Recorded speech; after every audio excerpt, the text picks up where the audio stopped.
What's up, you filthy casuals? Welcome to the Casual Shenanigans Gaming's podcast, a podcast all about the irreverent love of gaming. I'm one of your hosts, Jeremiah. Tonight, I am joined by, for some reason, it just popped in my head to say, Little Joel.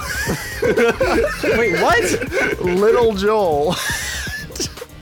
I have no idea why. I know why, Jeremiah. He watched Star Wars last week, and he has that childlike excitement still locked on his face. But I don't even think you're little. I don't know why. We're all little. I'm joined by Little Joel. Hi, guys. I'm joined.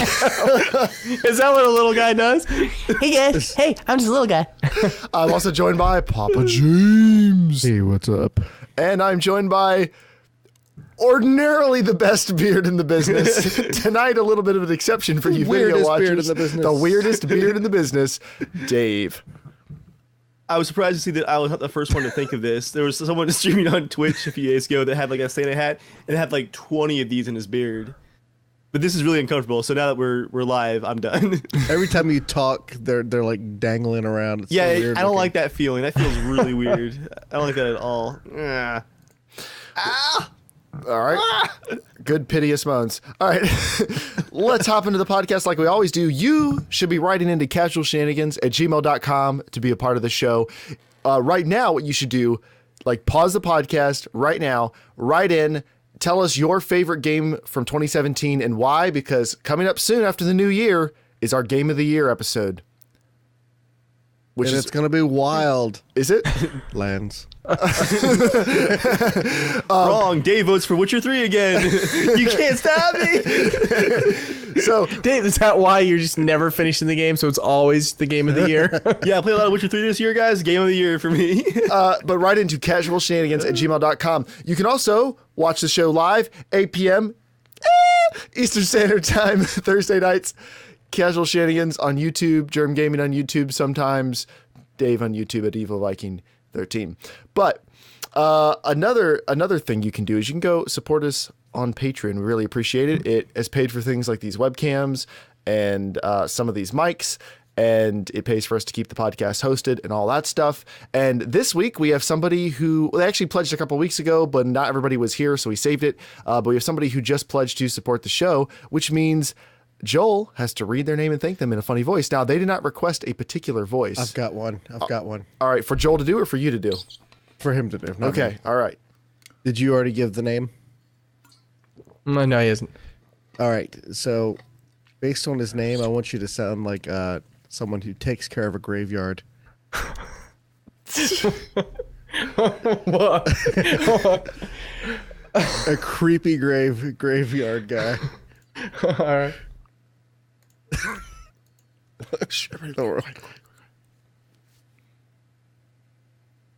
Graves near.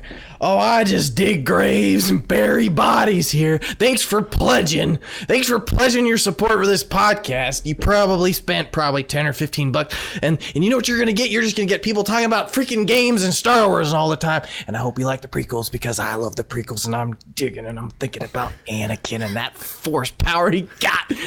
I'm a grave digging son of a bitch. Good work, Mr. Godface. All right. Oh, no. So,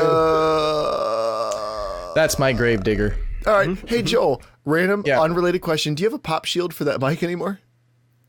No, not for this one. The grave digger, he pops a little. That grave digger. Yep, no, that's it. That's it right there. No, your mic's peaking a little bit. It's not too bad. Thank you, Gravesnear, for pledging to support us on Patreon, patreon.com/casualshenanigans. All right, let's start the podcast like we always do with our main topic. Now, we need to start with actually a news item. Battlegrounds has released in the year they said it would release. Just barely. I'm reading the book Blood, Sweat, and Pixels now by Jason Schreier. If you haven't read it, you absolutely should read it. It gives you a really great insight into a lot of things in the game industry and how miserable a lot of the people who make your games are, but how much they love what they do, even if they crunch for like 100 hours a week for like 4 months straight. I'm willing to bet that PlayerUnknown was like, hey, we've sold like 15 million copies or whatever. We're going to pay everybody crazy money, and we're locking the door. And there's armed guards at the door. And this game is coming out this year. Like, I'll give them a lot of respect. They capped the features like when they needed to. They did not scope creep this whole thing. Like DayZ ran into that problem for like where just for a year they were announcing all the cool new stuff they were going to do. And it's 5 years later and the game's not out. Same thing with Star Citizen. They're like, you give us another $10 million and we'll make time travel. Not just in the game. We'll really make time travel. Give us just a few more years, boy. We're gonna make time travel. Would you like to pre-order a digital ship for $15,000? Why? All right, I don't know if the Gravedigger's going to turn into a character now, but I approve. I like that time travel voice. So anyway, the main topic is about Battlegrounds. Now, Dave, why don't you lead us off? You suggested this topic. Yeah, I've heard rumors of this. A little bit of conversation when Fortnite first launched. PlayerUnknown kind of complained a bit about them name dropping his game, Battlegrounds, in the marketing material for their Battle Royale game, which was, that's understandable. Like, you have a competitor who's like complimenting your game, but basically, for SEO purposes, name dropping it frequently in their own marketing material. Like Battlegrounds for checkers. In a recent interview, though, Brendan Green, the creator of Battlegrounds, he's PlayerUnknown, talks about how many. Him, damn it! What? Now we know him. Damn it! The mystery is gone, Dave. PlayerUnknown's Battlegrounds. He was speaking about just the amount of Battle Royale games that are coming out now. I've heard Joel say that even Counter-Strike is planning a last man standing mode, like Battle Royale mode now. So Brendan Green was basically saying that for the gaming industry, it might be a good idea for game creators to be able to copyright not like genres, but he describes it as game mechanics that are unique ideas. And he says, as an example, that I'm going to paraphrase a bit here, but this is quoting him, just paraphrased. He says, obviously, Hunger Games series had the idea of a last man standing arena kind of battle. So like the idea of that wasn't his. But he talks about things that he did in the Arma 3 version of the mod. He kind of had to flesh out, like, how would this translate to a competitive game? He describes things like the initial paradrop, like how do you get into the zone? How do you spread players out? He describes things like the artillery strikes in red zones. But from what I can see, those are his only two examples.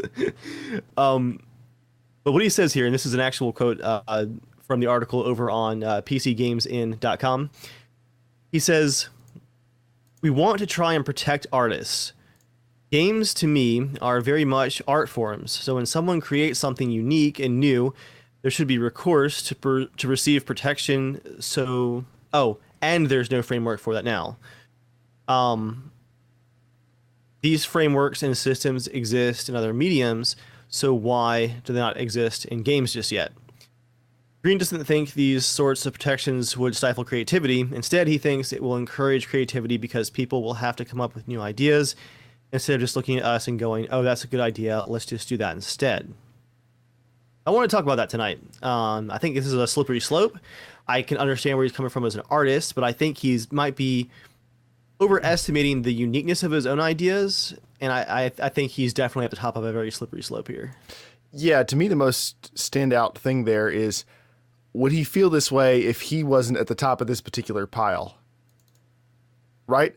Like, because he says himself, just another indie developer that was trying to get in on the game. Right. He didn't create most of these ideas. He combined a lot of the best ones, and he did it in a really smart way. And he polished off on a lot of ideas other people had come up with. And he came out with probably the best game. So I'm not trying to take away anything from him, but like, even by his own admission, he didn't make this stuff from scratch. Like, because if he got what he wanted, would he even have, like, I'm trying to think how to say it. If he got his way, would he be able to make his game? No, I don't think so. Because, like, what mechanics do you think would he have been restricted from making or restricted from using, which would have changed the game enough to where he couldn't actually make what he wanted? I mean, to me, the looting feels a lot like DayZ. like going into houses and looting up your character. Do you think that But then falls? Sorry, go ahead. Then it has the same elements as H1Z1 with the the big rates that drop, where everybody rushes to get stuff. I mean, that's obviously changed since then, but coming from a battle royale for them, I mean, if that was locked down at that point, then he wouldn't have been able to make his game, I don't think. If you've taken any one of those big elements that were done before, then to me, it feels like DayZ meets the battle royale of H1Z1, plus some new mechanics. That's a good point, James. Wasn't Dean Hall's DayZ mod the first game that had like the open world loot spawns in these houses like evenly across the whole map? It just like randomized and you could come across stuff everywhere. Like, is that loot spawning on the floor kind of idea? I think so.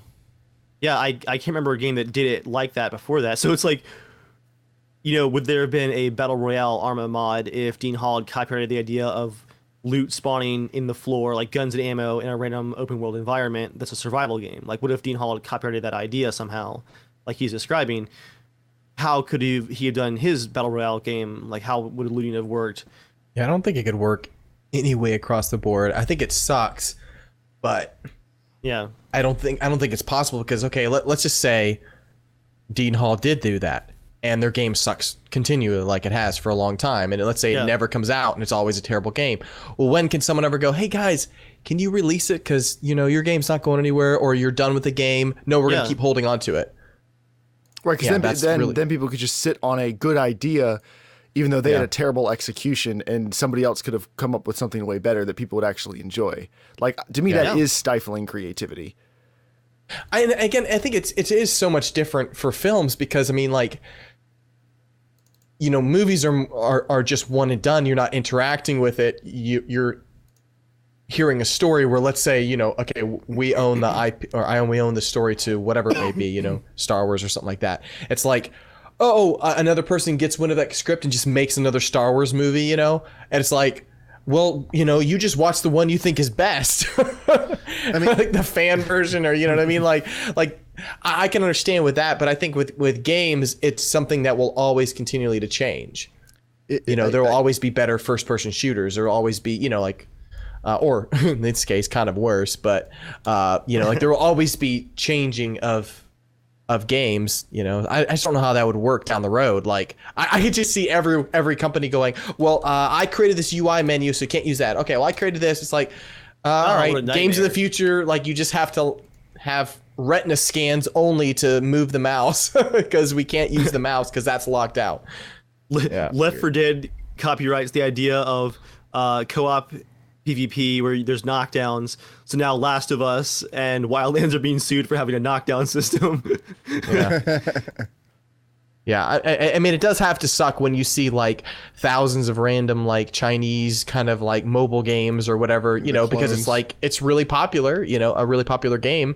Yeah. And honestly, games that kind of convert to that kind of style, it's fun. It's a fun style. So I think you kind of can make it big. But I mean, again, that happens with movies, with copying Pixar movies all the time. DreamWorks has done it for forever, and they just in general. I mean, when Lord of the Rings came out, fantasy was back. Everything type of medieval stuff. Ridley Scott did that kind of died down. Yeah, Ridley Scott, had Kingdom of Heaven, which was a huge epic, medieval movie, and then you had King Arthur, and you had all these different movies right around the same time. No, but you know what I mean? But they were trying to take advantage of that. Right. Same thing with Pirates movies after Pirates of the Caribbean movie. Like there was various Pirates movies were there? There was like a couple really small, I think crappy ones, but not big budget or anything, but just a little bit more of that style kind of came out. But for sure. I do remember some of that kind of floating around, yeah. But that's like Master and Commander. That was right between Pirates of the Caribbean. I mean, that was a really good movie. Yeah, I don't know if that one counts so much. That seems like almost like taking someone else's idea and making a better movie with it. Yeah, but I'm just saying trends follow because that's that's in right now. I don't think there's anything wrong with that either. I mean, no. If a new musical genre pops up and people like it, yeah, go for it. Yeah, that's part of that's just responding to what the market wants. Like, there's nothing inherently wrong with that. The market wants more of this, make more of it. Like, go for it. I mean, if there's a clear attempt to copy code of a game or to copy exact riffs to fool people into liking your music or something, I think that's different. But Dave, your camera, you're throwing me off, bro. I'm trying to get rid of those highlights. It's all blown out. Whoa. Get a tan. Man, what was I saying? But if you take it to the extreme of inventory management in RPG or open world RPG, you can only have one game because they came out with that idea first. Right. Yeah. I mean, think of what we'd be missing out on. What if you could only have one RTS game? Because if you could copyright RTS, you wouldn't have any games on the market because there's a ton that play the same, but you like them because of the period it's in or you like certain mechanics of it. I think it's the same way with this. I mean, if someone's blatantly trying to be like them, I think they should go after them, not go after the one that could take away some of their popularity because they're doing it well. And Which to me would be Fortnite. And that's the thing is where I don't really know what he needs to worry about because he debatably has the best one. Like he was not the first out of the gate, but people really, really like the one he made, and he sold what 30 million copies now? Is it something like that? Yeah, Like, I mean, he's going to be, that game is going to be one of the best selling games of all time. And yep, there's going to be a bunch of clones and a bunch of ripoffs, but just like with Grand Theft Auto, people forget about all the ripoffs after a while and they come back and they play the one they like the best. Like, I don't think there's a way you can do this without stifling creativity. And I think if you've got the best idea, you don't need to. Like, I think you'll be fine. Yeah. It's not like people are lifting his code and, reskinning it. so Grand Theft Auto has sold 80 million copies since 2013. Jeez. But I'm curious how much Battlegrounds is going to sell. It's at 30 million already. That's really crazy good. Does anyone know what the stats were for Grand Theft Auto in the first year? Well, I mean, Grand Theft Auto in their first year, like first weekend, did 12 million or something. Like, Yeah, sure. I mean, it had a, but this is slowly picking up and then just went. I mean, this already has way more concurrence than any game ever. Like more Yeah. concurrent players. I don't know. I wonder if it will get close. It's got an aggressive it's- price point. If this ends up Pricing competing, helps. yeah, if this ends up competing like with League or Dota for like international esports stuff, which would be crazy. But like if it starts getting really that recognition long term, more than just a year, it hasn't even been out for a year, right? Like, Yeah. it's not like Counter-Strike Go was that big for a year and then it got bigger later. Like you don't really know what the tail of the game is going to be. This could really be a massive esport. It would game. not surprise me if just this because ends up it'd at be 50 so exciting to million. watch. Yeah, it would not surprise me if ends up at 50 million. I think over time, once it hits consoles and it's fully released, I think it is going to come to PS4 once the exclusive contract is over with Microsoft. I think it has a chance of passing by GTA just because, like Joel said, it's off to a faster start. Will the hype train last as long? Because GTA 5 had that super long content train that went on for years, which helped. Yeah. Will I Battlegrounds think that's have why that? people are still playing GTA is because Yeah. the developer's still creating stuff for it. If they get to I hope they're still creating stuff, but now that it says 1.0, that could be a little scary. They could say, well, we hit our mark. We've made our success. We're done. Here's your game. I don't think it'll have that continuous upward rise like, GTA did. I think my final thought just on the topic itself for me is that I can definitely understand his frustration. Again, seeing there's at the moment, especially on the mobile market, so many literal just rip-offs of Battlegrounds. Like they're ripping off the logo, they're ripping off his own username and calling their apps things like Player Mysterious's Battle Space with like the same typeface and colors and stuff. Like it's just funny because his username is in the title of his game. So they're ripping off the entire thing, including his username. I can understand this frustration, but I would honestly go after those people that are purposely trying to mislead. Dude, mobile games, like it's all like that. It's just expected for mobile games. It's disgusting. But if he wants to have a legal argument, that's would be where I'd be at, where you're purposely trying to mislead. Color the logo and yeah. Yeah.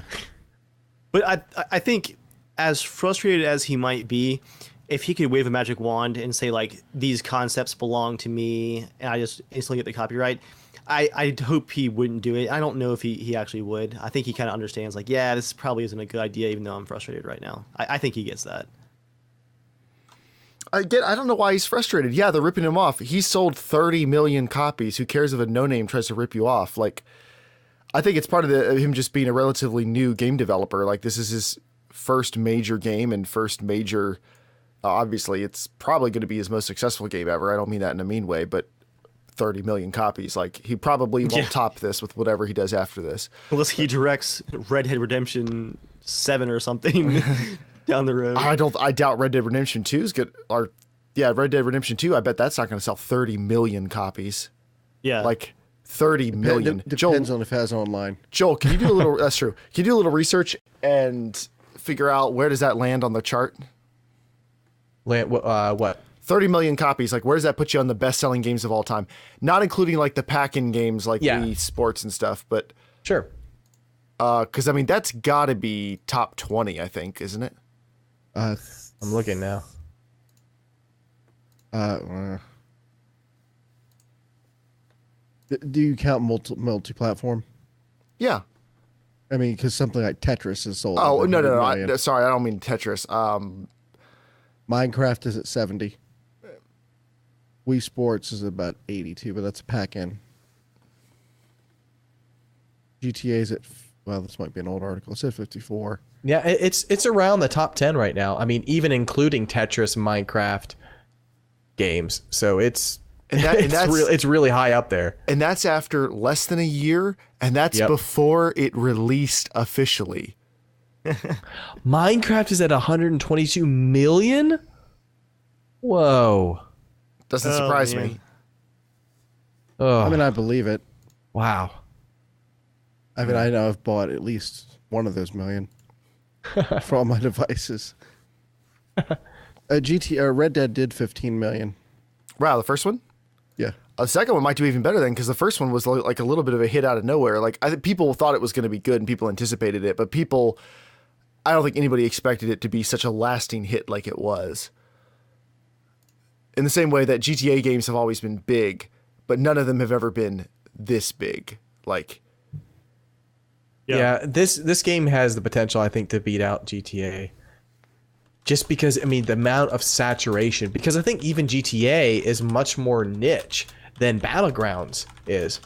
Because, it is going to... think of this. Okay, for anybody who just doesn't want, like, the violence of GTA, like, it's not like, I mean, obviously you're shooting people in Battlegrounds, but GTA is a little bit way more, like, it's obviously more vulgar, you know what I mean? It has more of the, like, murdering people on the streets kind of thing, like, oh, you have to do it. But I'm just saying it has that kind of feel to it, where Battlegrounds is more of like, anyone can play, this game where you don't have to be that great. You can just kind of hop in, drive around, do silly stuff. It promotes team play, Yeah. So I think it does have a chance if it doesn't just drop off or anything, but how quick they've already built an entire new map and the release and it's the full release. All they have left right now is just polishing and maybe come up with more maps and then adding like custom servers or blah, blah, blah. Like there's a lot you can do with this game. I personally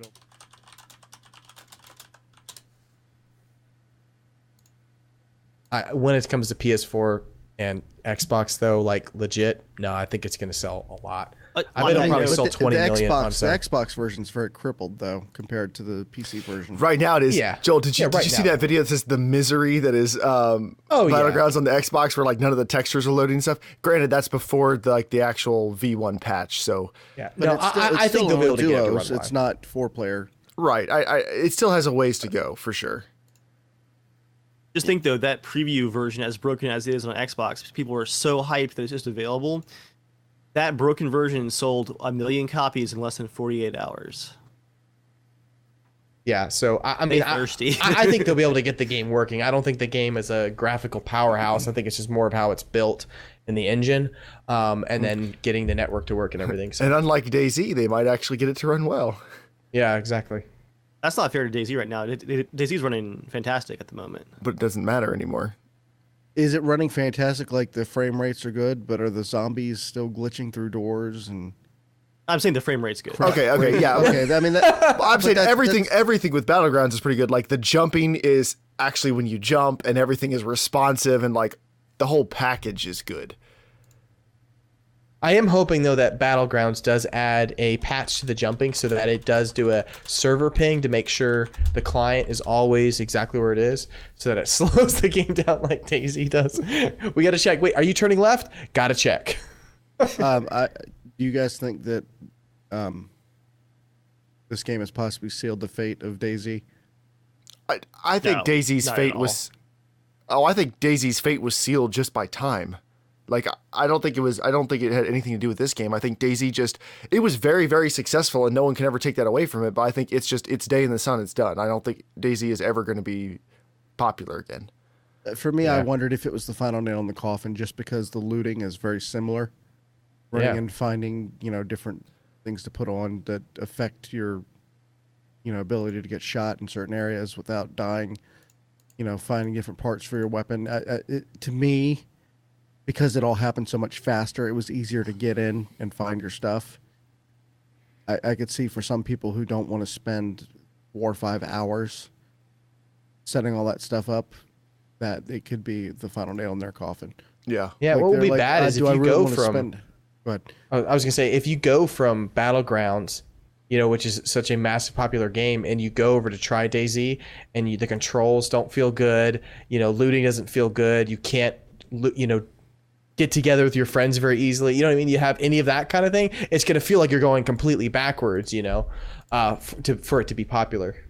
I say that because DayZ, if DayZ had just been out for a while and then people just kind of caught onto it, I think it's so much more of a niche game than even Battlegrounds. Mm-hmm. Like, you don't have to be a hardcore survival gamer to get into Battlegrounds. You just have to find a Exactly, few friends. DayZ, there's that initial rush of, man, this is fun. This is, we get to have experiences, but then it kind of dies down, and then you're left with your niche players. It's a very niche game, but I mean, it's a good niche game for me, but it's not. I don't think it's a good niche for every average gamer. It's not nearly as accessible now. And I think a lot of people discovered that with Battlegrounds, it was scratching that itch. Because I know for Edgar, like he liked DayZ, like he got really into DayZ for a while. But then he discovered Battlegrounds. He's like, oh, it's my favorite parts of DayZ without the other parts. For me, I mean, that's I me actually- exactly. Like, sorry, go ahead. I know it's not the same for you. Yeah, well, that's just what I was gonna say. I know that was true for you. It's true for Edgar. Like you guys were clicked immediately. I play Battlegrounds, and I can do like maybe a round or two and like really enjoy it. But man, after like 2 or 3 rounds, like I just literally stopped caring about playing. Like I don't care about my character. I don't care about the fight. Like I'm just there to hang out with you guys and play. Because to me, the persistence was the draw for DayZ. The combat, I liked it being more spread out. Like Battlegrounds to me, it becomes so. I don't know how to describe it. It just doesn't mean anything to me after a while. Well, It's so weird because you're so obsessed with Battlefield, which is the most chaotic shooter, but then you're like two opposites. You have like extreme looting, hiding in bushes in DayZ, and Yeah. then Battlefield, which is constant hectic where nothing matters except for Run, flying shoot, planes. die. Run, shoot, die. Run, shoot, die. Shoot, die, shoot, die, shoot, The die. difference, chuck Joel, flame is grenades. that in Yes, Battlefield. planes. Yeah. Well, yeah. I mean, besides putting vehicles aside, that's a whole different Yeah. story. In Battlefield, like it's a team game. In Battlegrounds, it's just either you by yourself or a couple of teammates. Like it doesn't feel like. But Battlegrounds, you're actually playing as a team. Battlefield, nobody plays as a team unless you have a team of your own people. It's not true. That's, dude, way more true It's- that you it- play as a team in Battlegrounds than Battlefield. It's objective based in Battlefield. Yeah. But But I think again, you like it because of the immersive. You like the history. You Yeah, like there the you go. guns in it. If there was a Battlefield Battle Royale game with all World War II weapons and history, and you're in an area in history that makes sense, Dave, you would love it. Like, you would be 100% on board. I guarantee it. Yeah, and that's a good point, Joel. Probably Yeah. part of the reason why I stopped caring about Battlegrounds after a few rounds. It is because the map is just it's for the purpose of the competitiveness, and there's nothing else to it. Like, to me, the map just isn't super interesting. It serves a purpose. It's a great competitive battlefield in Battlegrounds. Man, we're just using those words back and forth now. But yeah, I mean the environment and the theme is a big part of my draw for Battlefield. Yeah, you don't play many games that have just are only for gameplay only. You stick to games that have the graphics that are high level, the like history and like modeling of weapons. Like that is like the most important, and then gameplay after that comes after. Even in Wildlands, I have like all my different characters that have different themes, and I have all the weapons, and either the ballistics in Wildlands are a little bit different, designed in how they wanted them. All the weapons are authentic, and so that pleases me. But yeah, for me, I think it's Daisy and Battlegrounds are just two very different animals for sure. Agreed. But what separates them is that where it becomes a niche. Yeah. That doesn't have the mass appeal. Yeah, If Daisy came out after Battlegrounds did, I don't think it would have nearly popularity that it did. Also true, I think, yeah. All right. Is now time for What Are You Playing This Week? A part of the show where we talk about the games that we've been playing in the past week. There you have it. All right. James, why don't you go first? I have only really been playing a little bit of Wildlands, which we had a few nights where there was a couple rough matches. Like matchmaking, that game is so bad sometimes.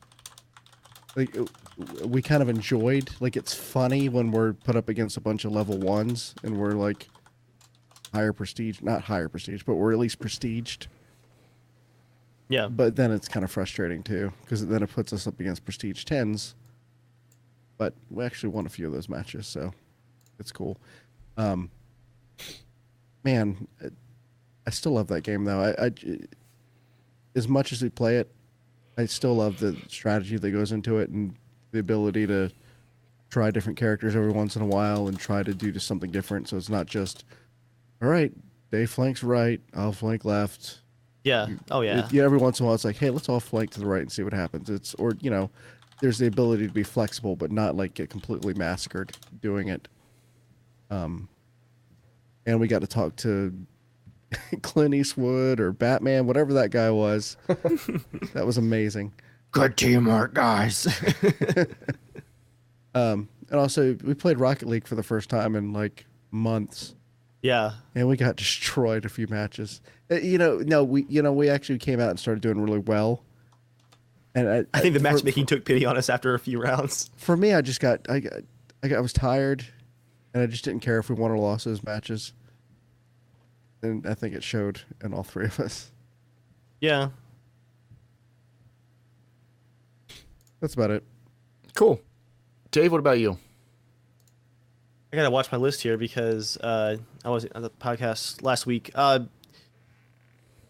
Yeah, you and I tried a beta of a strategy game just last night, actually. Videos coming out in the next week or two, I imagine, for both of us.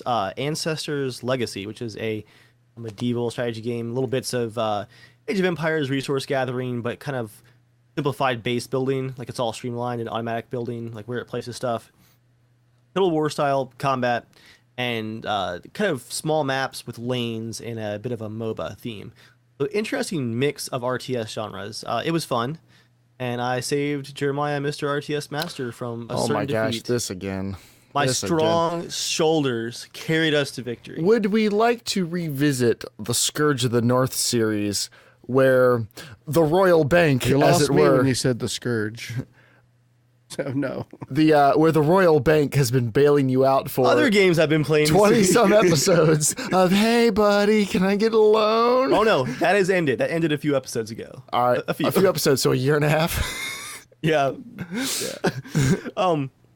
I also picked up Dishonored 2 on sale. I forgot it came out last year. I loved the first game. I paid like $12 for Dishonored 2.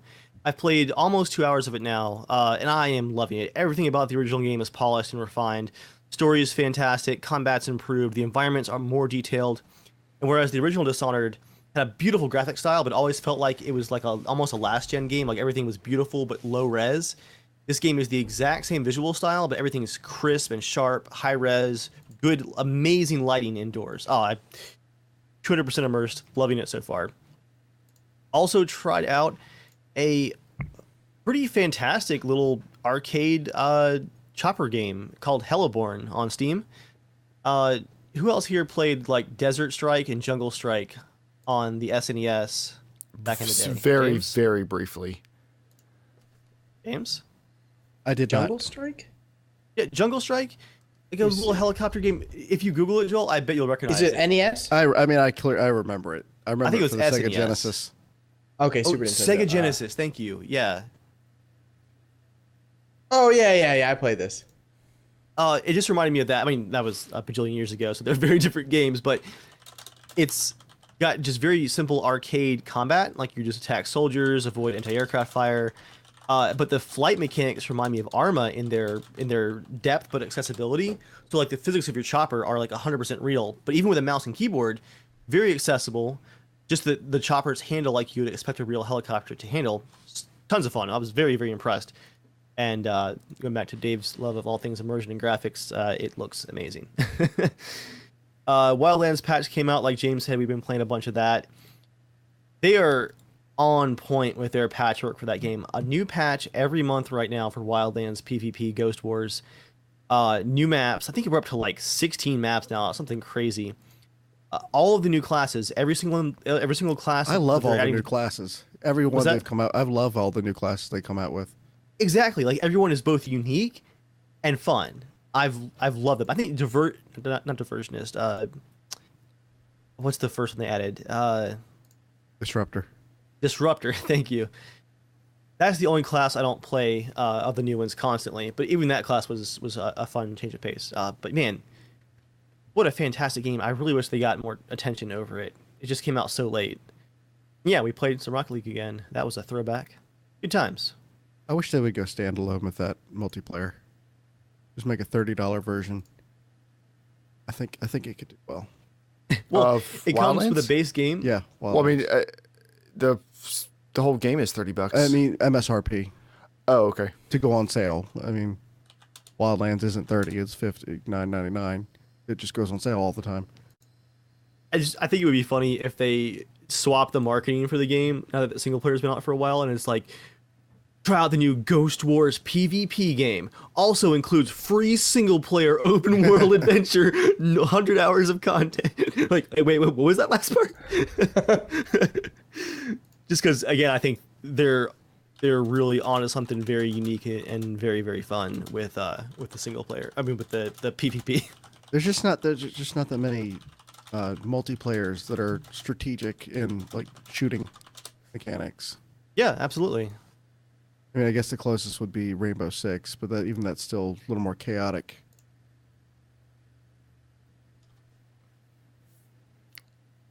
Anything else, Dave? It for me. All right, Joel. What about you? I've been playing. I started replaying Bloodborne. That's been a lot of fun. And just a crap ton of Golf Story.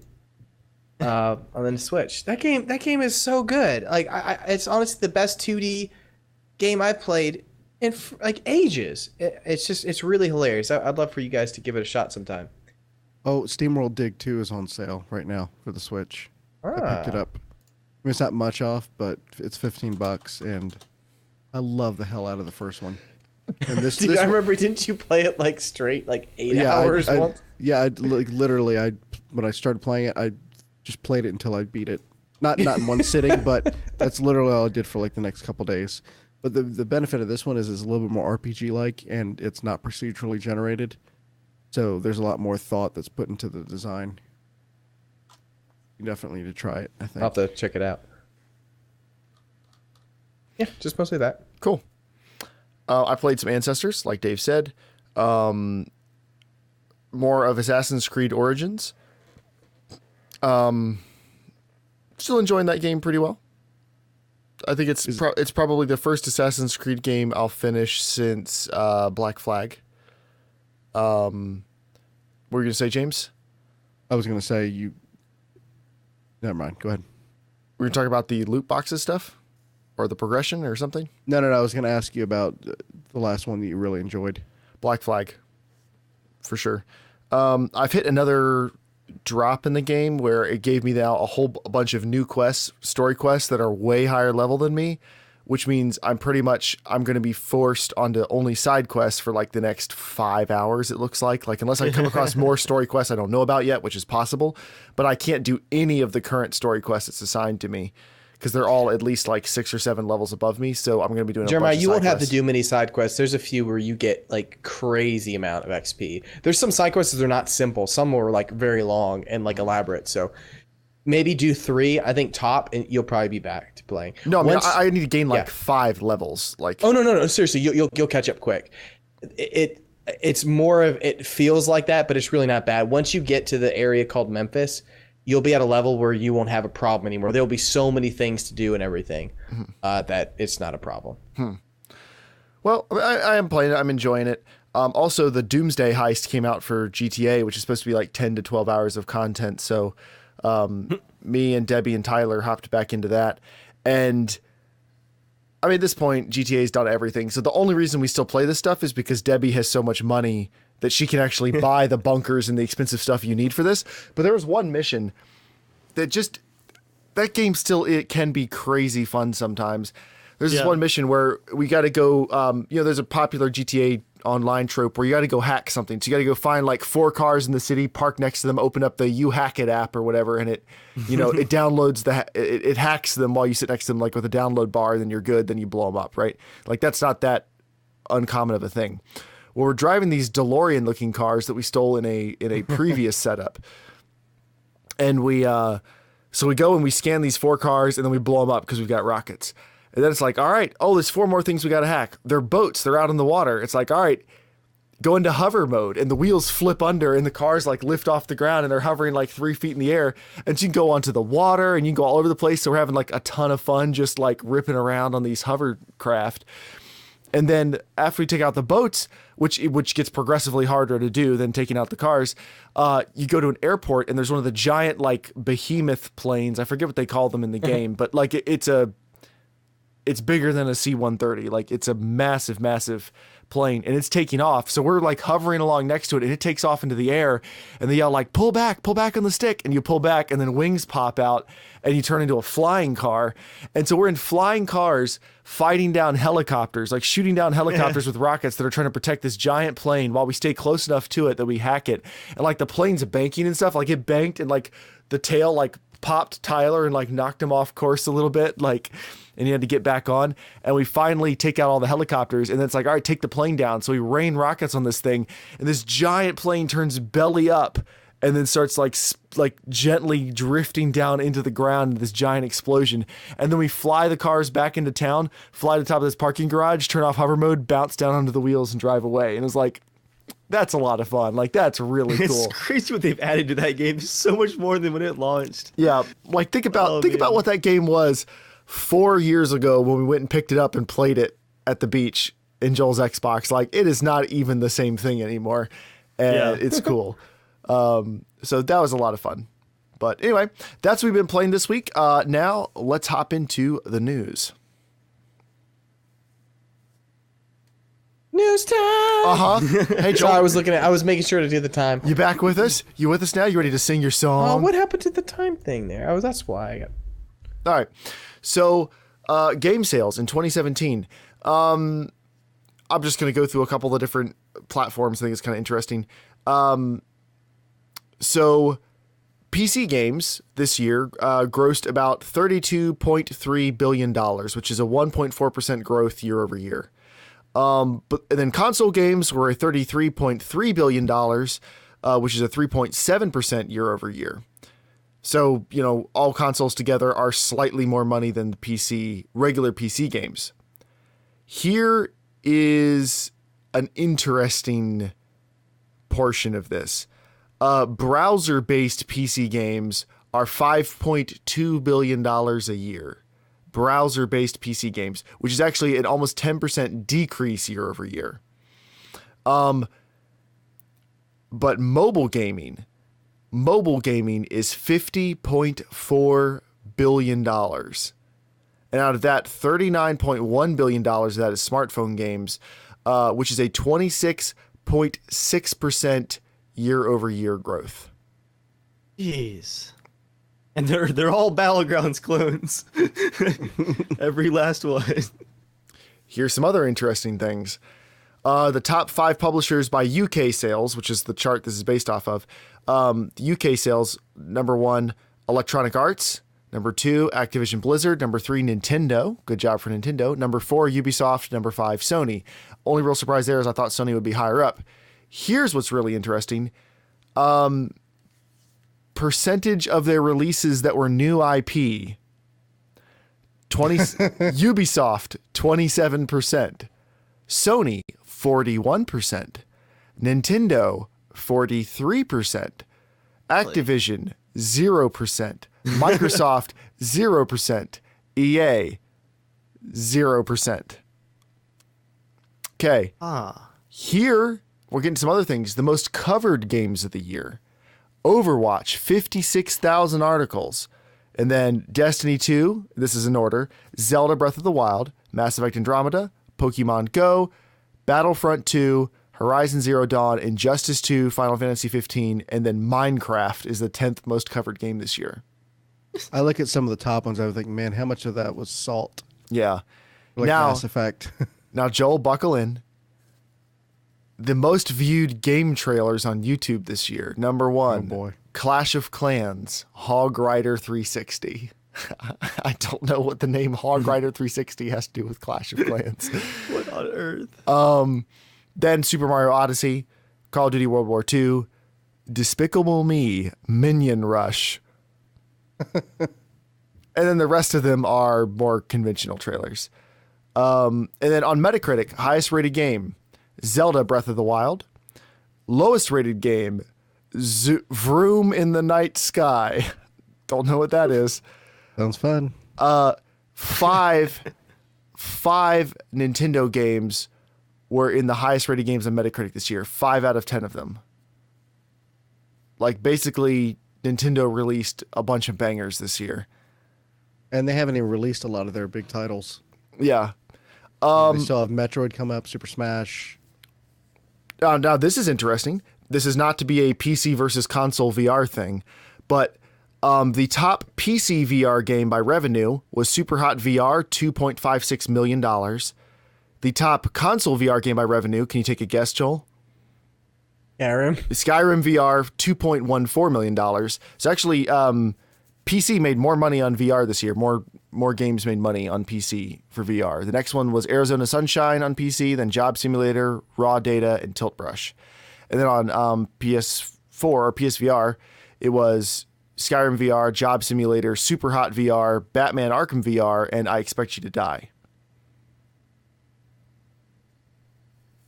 I just watched the Clash of Clans Hog Rider 360. It's a 360 video of riding a hog.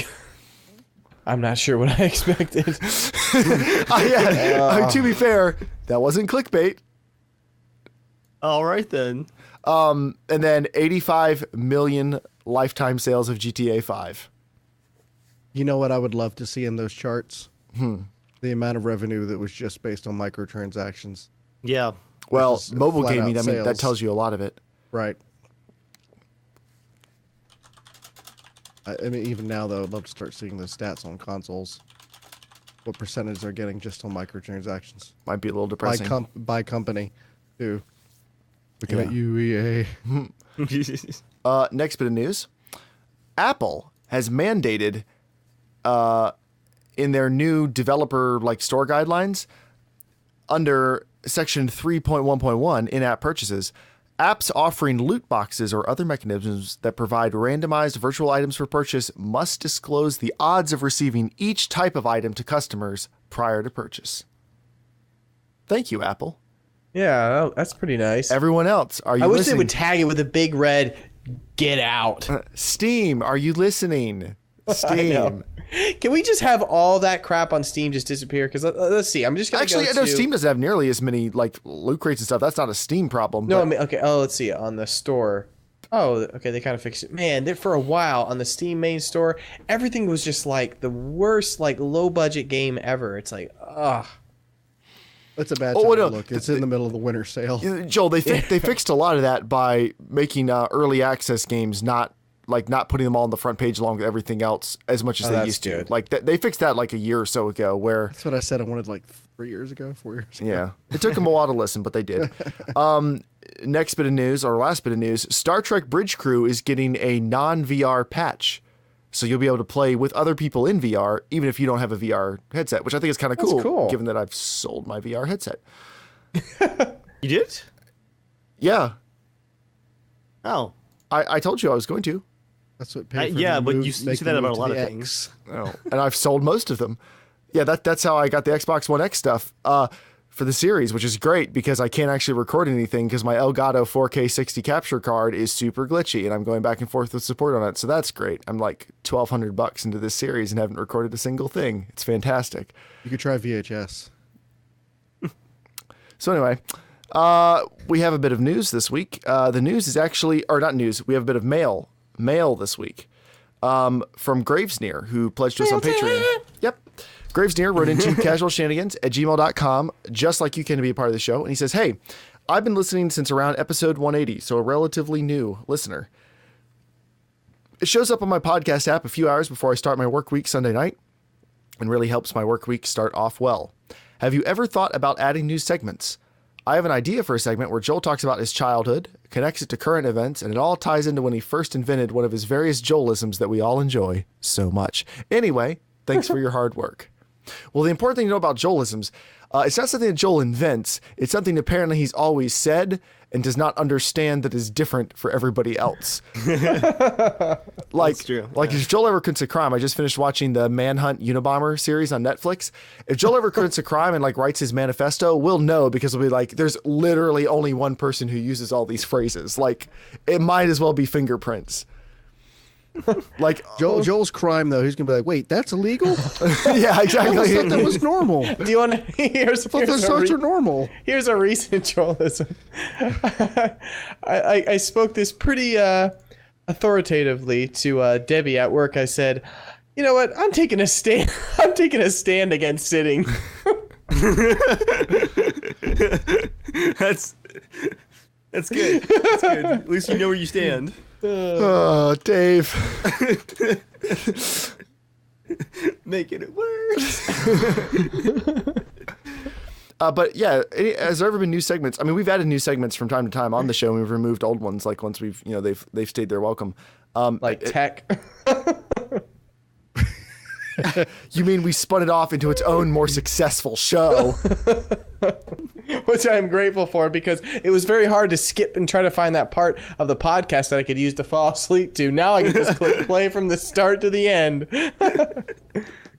Have there been anything you guys have wanted to add to the show? Any segments you've ever thought about that would be fun that we haven't done? I feel like we've done most of them.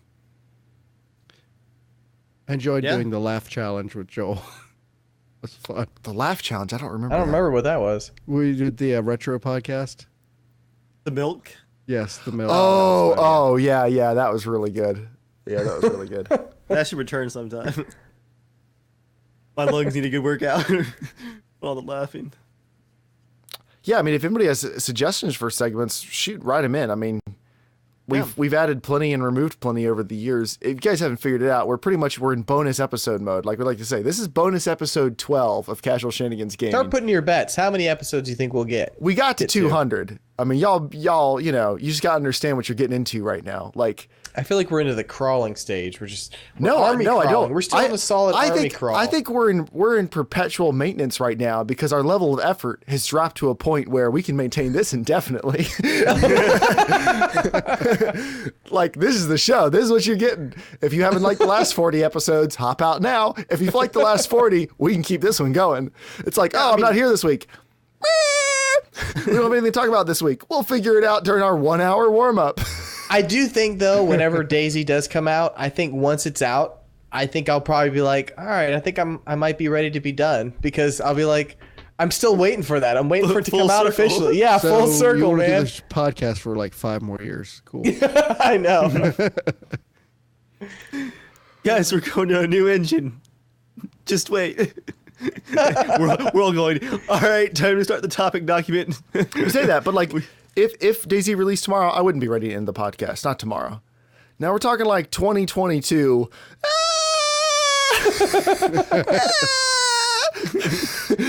I'm being an old man. But no, I like that we've gotten the podcast to the point where, let's be honest, we don't prep a whole lot. But I still feel like we have a good time and we show up. We have a few laughs. We entertain people. You know, like I think we're talk about Star Wars for 45 minutes without any previous plan to do so. Yeah, I don't think I've contributed to news in like a year. We're in good maintenance mode. The question is anybody still enjoying it? on the listener end or our end? Oh. I just realized, James, you didn't have your camera on. You've been looking at me the whole time. This whole time, I didn't even notice. Oh, what the heck? I just see you like, I'm like, Ladies and gentlemen, this is a Joelism in the making. This is a real life Joelism. Joel, not planned. Joel. I was just sitting in my car. Picture. So next time James comes to the podcast to do a live one, it'll just be a picture. We'll sit on a chair taped to a pillow, and we'll see what happens. Well, okay, just to be fair, like my screen is Dave full screen pretty much, and then you guys are kind of small on the right side. Why is Dave full screen? Because honestly, I don't like your lighting in your room a lot. So Dave's like he's got a big beautiful beard. Wait. Dave, what's so different between me and Dave's lighting? We've heard about the beard before. What's so different about me and Dave's lighting? I hate Yours is the pretty black flat. area behind your head. It's just I just don't like it at all. You do have kind of a fluorescent look going on too, Jeremiah. Yeah, it's just light. harsher. It's a fluorescent light. All right. I'm sorry you don't like my lighting. I was trying to go for just flat neutral lighting. What happens to this camera if I turn on my work lamp at the workbench? Oh, Lord. Here we go. I know what this is going to do. Time travel.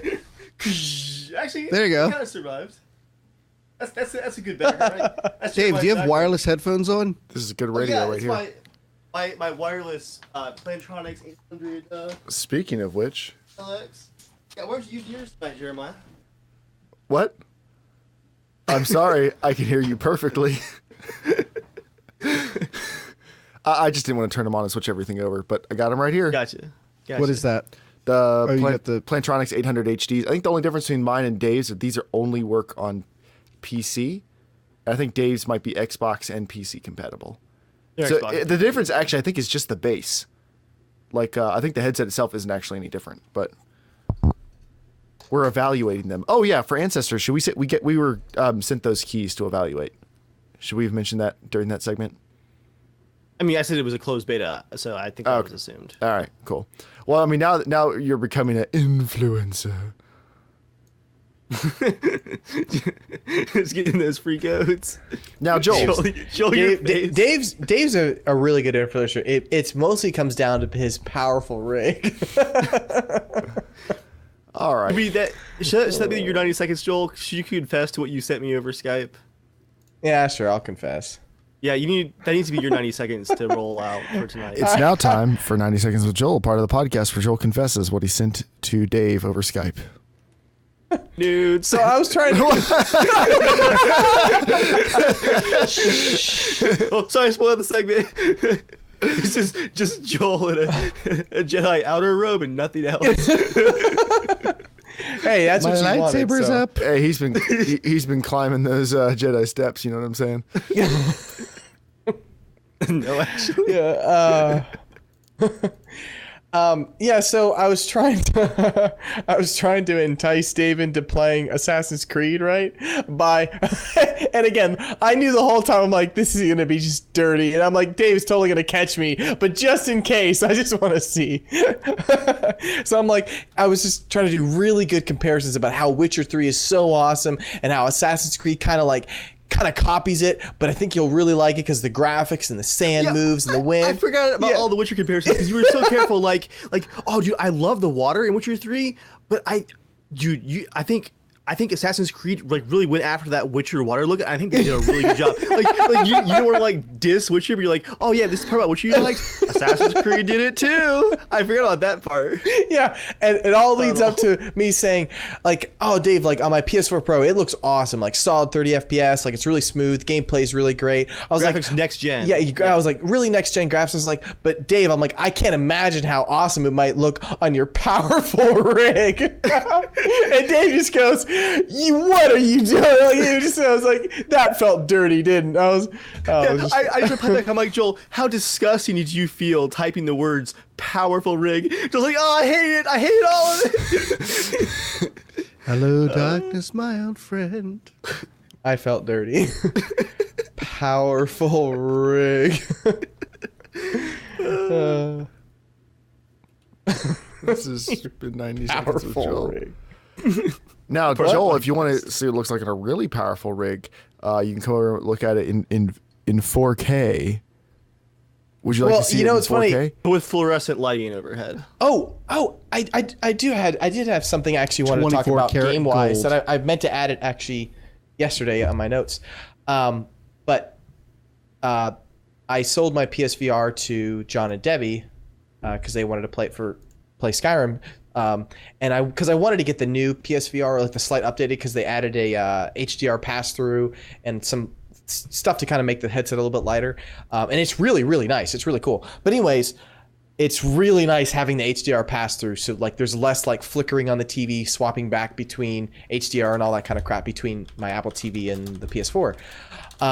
I got HDR working for Assassin's Creed, and it is wow. Like, it looks really cool. Mm-hmm. It's almost like it took me off guard actually a little bit, because I was like, what am I seeing here? Like, I was a little bit confused for a second, and I was like, wait a second. Like, looking at the ground and certain shadows in the sand, it was really neat. It felt like I don't know. It's hard to explain. Like, you really can see a lot of shadows. Like, all of a sudden, it felt like James, almost like, let's think of like amateur color grading, where you just take black levels and you just crush them and you pull the whites up really bright, and you just lose all that in between. And I remember you teaching me a lot about that, and I've kind of like stuck to that ever since, of like not trying to crush it so much and having, that gamut and in between.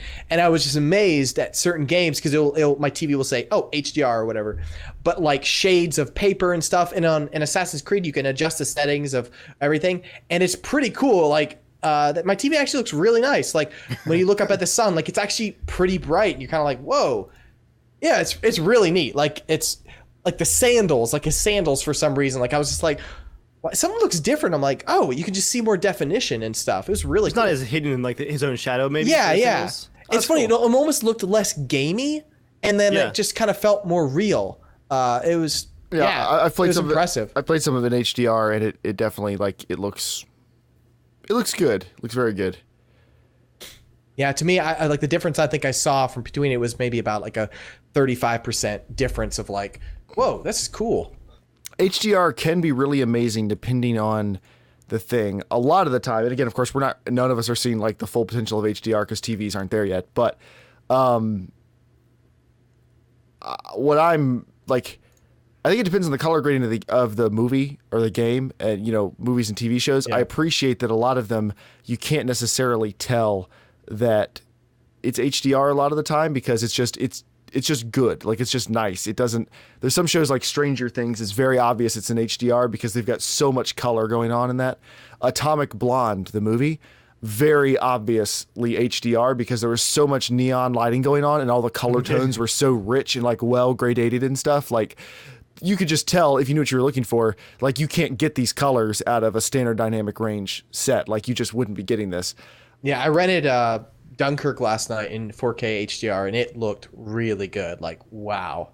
I was just impressed. Like, again, the sand and stuff, like just being able to see like all sorts of shades in the shadows and stuff, that was really, really cool. I was like, that's really neat. That was the first time I kind of, I guess, experienced HDR. But yeah, PS4 Pro was a good investment for that. Now imagine when you can see 4K HDR. What you're saying, Joel, is that HDR What? I did see works. 4K. Oh, Dave. no, I meant for games. Like, Oh. All I heard, Joel, was that HDR works super well on your powerful console rig. Yeah.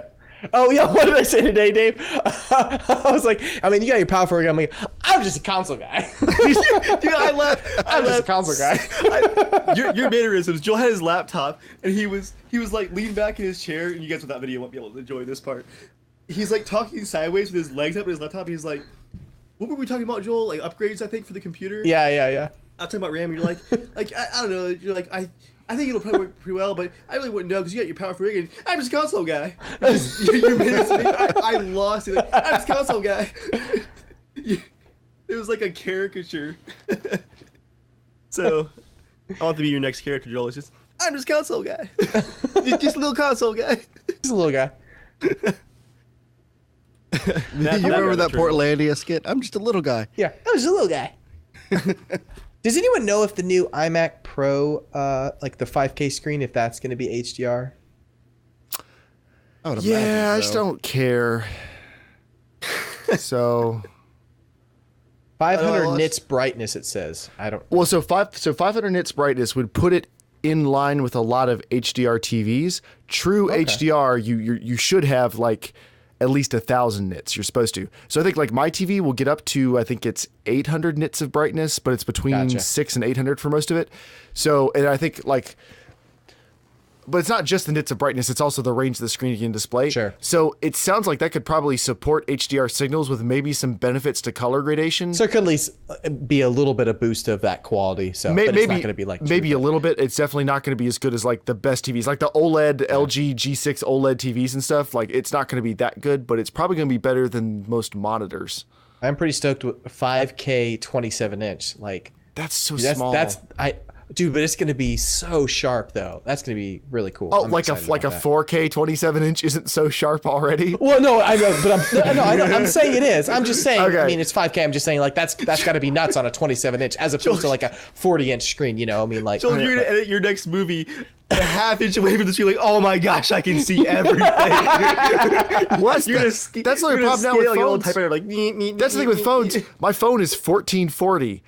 That does not matter at all. It's actually it's 2880 by 1600. Actually, it's more than 1440. My phone is like the Xbox One version of 4K or Xbox One X version of 4K. What are you supposed to watch on that? Like, there's no. There's no point. I like though on the S8 when you want to go into battery saving mode, you can just turn the resolution down by like even increments. I dropped it down to the medium setting. I'm like, I literally can't see a difference. Like, oh no. That's what I've got Have you mine tried on, just too. keeping it on that for good? Then you could have more battery life. I did Yeah, for a while. That's yeah. what I have mine on. Yeah, it's like, oh no, it's only 300 PPI. It's only indistinguishable. Well, dude, I'm frustrated that my Apple Watch is not a 4K screen. Like seriously. Now, Can't I wait to will say drive this. 4K displays. So my 27-inch 4K screen looked pretty much perfect. The 32-inch 4K screen is a little bit softer noticeably.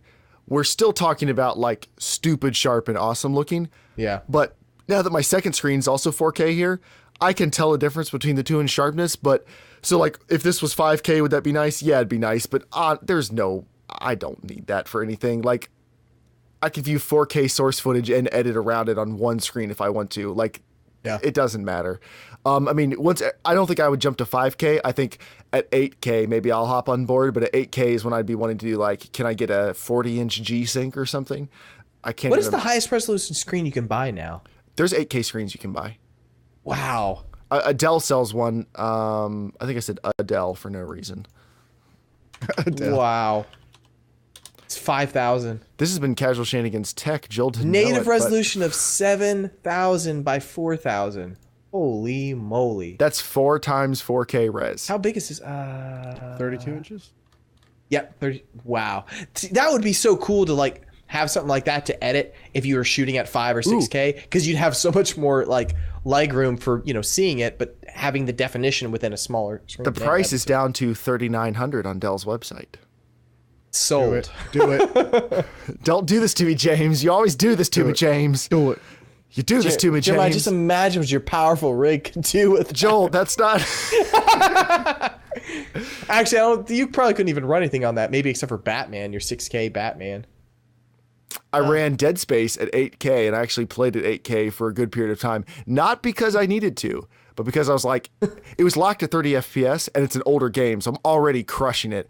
I'm like, well, 6K is fine. I wonder what this would look like at 8K. Smooth. Aliasing doesn't even exist anymore. But yeah, I think 8K is probably the next one I would jump to just to see a big difference. Like, you know, I've been singing the 4K song for over 3 years now, and, you know, I'm liking it. So I feel no need to upgrade. Are you excited about HDMI 2.1? 10K support? Stop, James. You're just... I can tell when you guys are trying to do this to me. We're just going to transition right into the tech podcast and then right into next week's podcast. And we missed Christmas. Oh, yeah. Thanks, everybody, for coming out for our special Christmas episode. It's so special. It's a gift of salt. No. Our special episode this year is going to be our Game of the Year show. We've been deprioritizing the loot cast for the past couple of years, and our Game of the Year shows we've been putting more time into. Well, we've talked about it. All this crap with loot crates has made Lootmas feel lame. That's true. Yeah, I wouldn't want to do a loot cast this year because loot just feels like a dirty what if we word did a now. loot cast and we just bought random listeners without asking them? We picked random commenters and bought them a ton of in-game currency for games that we knew they played, just to like guilt them into claiming it. Like, what if we took? I'll spend $100 of Casual Shenanigans money to buy No, someone you some. won't. No, you won't. Yeah, I bought me some Wildlands cosmetics. Now your reasons aren't bad. I think you should definitely go into the reasons. Well, I mean, I got a review copy of the game for free with the season pass, so my investment in the game was $0. After playing, I think it was like 50 hours of Ghost Wars, I'm like, I might as well buy some like cool skins for the classes I use the most if I'm going to keep playing this game for a bajillion hours. And then I did. I will say it was a really good investment though. I think it's really sparked some ideas for Dave. it did. I will say that if you divide out the Ubisoft credits to the cash value, their stuff is stupid overpriced. A pack of cosmetics for one of the Ghost Wars Wildlands classes usually includes like 2 clothing items, like a shirt and a hat, or 2 hats. And some of the hats are like unique. Like the Ranger one has a park ranger hat, and then also like an old style captain's hat. So like totally unique items, sure, but only 2 of them. And then 2 gun skins. And it might not even be guns that you like. And a lot of their skins are like the crazy cartel, flashy, chrome, pink, crazy stuff. Like So again, red camouflage. 2 gun skins, 2 cosmetics. The cash value of one of those packs is like $10 or $11 for that. It's very overpriced. Yeah. And I bought one, and it was a good investment for me. I mean, with the amount of enjoyment you got out of it, I would have paid the $20. Yeah. Watch how happy you were. Little gleeful guy running around in your hat. Whenever I spawn in as Ranger Dave in Wildlands with the Ranger hat on, I always judge up front. I'm like, Ranger Dave's gonna lead you guys down the path. Like, follow me into the woods, guys. And everyone goes different directions just to spite me. Like, these is like all peel off.